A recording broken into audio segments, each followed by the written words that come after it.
Could the Chicago Bears trade for this current head coach? We're going to dive into that next here on Chicago Bears Now. My name is Harrison Graham, so stay tuned for that.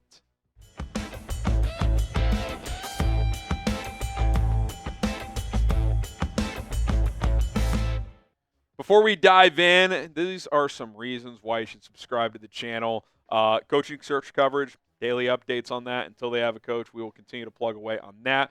Then we'll shift into free agency mode, draft, as well as we get into the later months. We'll have some early videos on that later this month as well. Just daily news, trade rumors that are circulating around this team. 2+ live shows per week, every Monday and Thursday. And then in major breaking news situations, we're on the door of 113,000 subscribers. Let's make it happen. All right, let's talk about Mike Tomlin. Could the Bears trade for the Pittsburgh Steelers head coach this offseason? Of course, Pittsburgh preparing to play the Baltimore Ravens on Saturday night. ESPN's Mike Greenberg floated this out there on Get Up the other day. I'd kind of been hinting at it as well. As the Steelers have kind of struggled down the stretch, just kind of wondering if that situation could get interesting in Pittsburgh. Here's what Greeny had to say. There is no team in the NFL that needs a culture more than the Chicago Bears. The Bears should offer anything it takes to see if the Steelers would be willing to trade them Mike Tomlin and then just hand him the franchise. While he's mostly right here, I think the whole trade anything it takes is a bit much. Like, I'll just say it straight up. If the Steelers want 2 first-round picks for Mike Tomlin, I'm not doing that. Like, I just think that Mike Tomlin's a great coach. We're going to outline why I would like to have him in Chicago, but multiple first-round picks. Like, to me, if the Steelers are willing to trade Mike Tomlin and Tomlin is agreeable to it, like, it kind of lowers the value, because Pittsburgh's already signaling like, hey, we're trying to go in a new direction. So I'm willing to trade a decent pick for Mike Tomlin. Multiple first, though, I don't know. How about 1 first? Would you trade 1 first-round pick for Mike Tomlin? I'd rather trade like a second-round pick if I'm being completely honest. But you guys weigh in. 1 first-round pick for Mike Tomlin. Y for yes, in for no. Would you pull the trigger on a trade for Mike Tomlin if it cost you a first-round pick? I'd think about it for 1 first. If it was anything more than that, it's an absolute no. Okay, would Pittsburgh trade him? I think if the Steelers lose to Baltimore on Saturday, especially if it's one-sided, that there will be some chatter, because that would be 5 straight losses to end the year for Pittsburgh, and in a lot of those games not be very competitive at all. And don't forget, there was real chatter at the end of last season that maybe it's just time. Maybe after 17 years, now 18 years, that it's time for a split between Tomlin and Pittsburgh. Look, all great runs come to an end. Andy Reid in Philadelphia, they had an awesome run. They eventually just said, you know what, we're going to go in a new direction. We wish you well. You're obviously going to get a second head coaching gig somewhere else. Maybe Pittsburgh looks at this the same, like, hey, like, we've been stuck in this 9-10 win range for a while, Mike. We're just going to reset here. We're going to try to go in a new direction. But if you're open to it, we'd like to trade you to a team that is very interested, and maybe the Bears would be that team. My take, I do think Tomlin rumors ramp up if they lose. If they lose to Baltimore on Saturday, you will see chatter on shows, potentially with reporting, that Mike Tomlin getting traded somewhere, potentially the Bears, could be a very, very real possibility. Now, coming up, I'm going to take a look at some pros and cons of what Mike Tomlin brings to the table as an NFL head coach. But I do want to tell you guys first about our awesome sponsor, Rocket Money. Rocket Money is a personal finance app that will help you find and cancel unwanted subscriptions, manage your budget, and also negotiate to lower bills by up to 20%. Let's talk about that for a little bit. You can lower your bills by up to 20% sometimes with Rocket Money by uploading your bill to the Rocket Money app, and they are going to do their best to find you a better price. You may have to switch cell phone companies. You may have to switch electric companies, but your bill could go from $100 to $80 potentially. Let Rocket Money surf for those opportunities for you. All you got to do, upload those bills to the app, and they are going to find the best opportunity for you. Lots of awesome features with Rocket Money. Beyond that, you can stay on top of your credit score. You can cancel your subscriptions you no longer want with clicking just a couple of buttons, streaming services, whatever it is. If you want to scale back on your spending, they are going to help you do it. If you use Rocket Money's fullest features, you can save up to $740 per year. Think about what you could do with an extra $700. You could go on a vacation. You could start a college fund. You could go on several nice meals.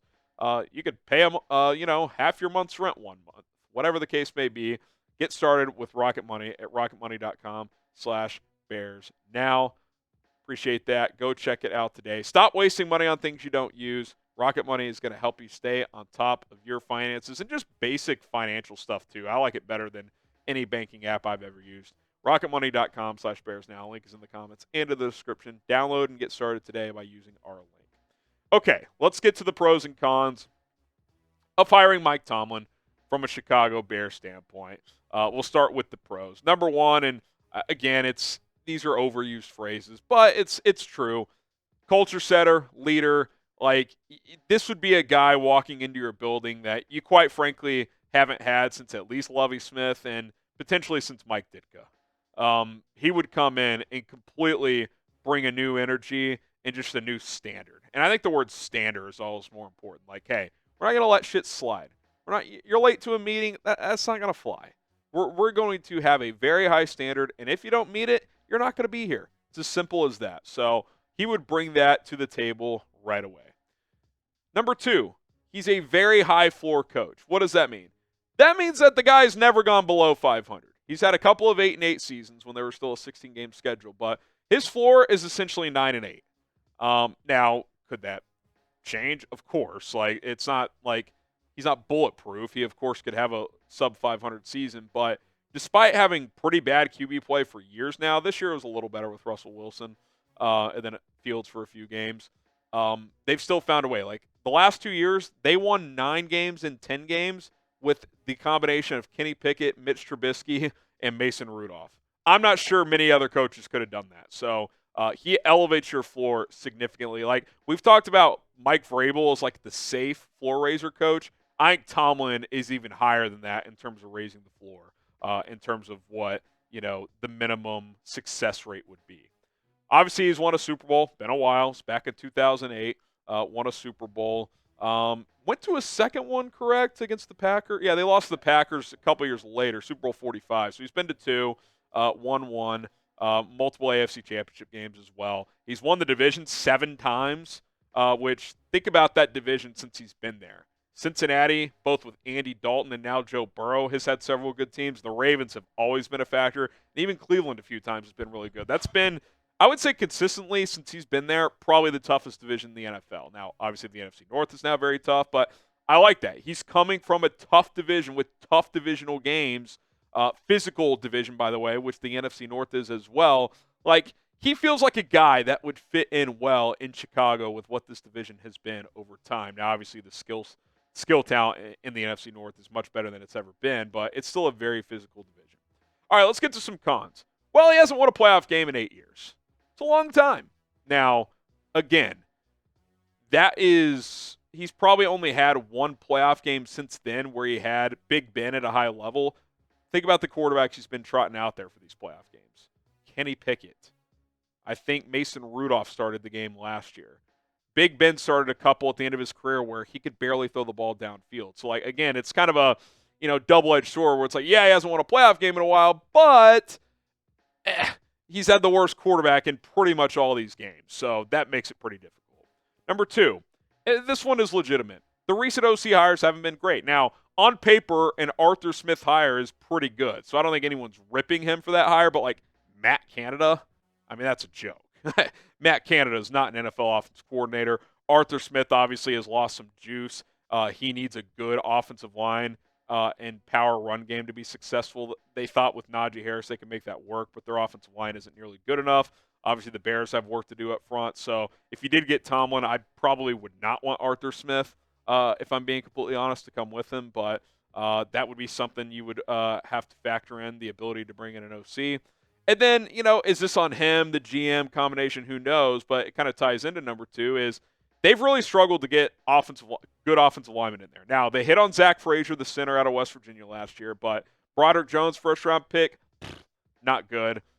Dan Moore hasn't been very good. They signed James Daniels from the Bears. That was a good signing for them a couple years ago. He got hurt this year, but they've struggled to draft high-end offensive linemen and develop them. That has not been a strength of theirs. Now, I don't know how much player personnel control Tomlin has in the offseason, so it's hard to say if that's on him or not. But, there's been some offensive struggles, especially in recent years in Pittsburgh.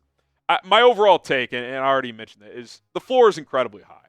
I mean, you bring him in here, you're going to win a lot of games. Now, are you a Super Bowl favorite? Are you the best team in the NFC North with them? Probably not. There's still a gap to bridge there. But if you're telling me right now Mike Tomlin's the coach of this team, like, I'd be pretty excited. The credibility alone he would bring into your building would be pretty damn good. So that is definitely noteworthy. Now, completely different situations here when you compare these two guys. Who would you rather have? The proven 18-year head coach who's never had a losing season, but in recent years hasn't been able to get over the hump into the playoffs, Mike Tomlin, defensive guy? Or would you rather take the massive swing in Ben Johnson? Complete unknown as a head coach, but has a damn good resume as a play caller. He's put in his time in Detroit, been a part of winning in Detroit, a place that hadn't won in a long time.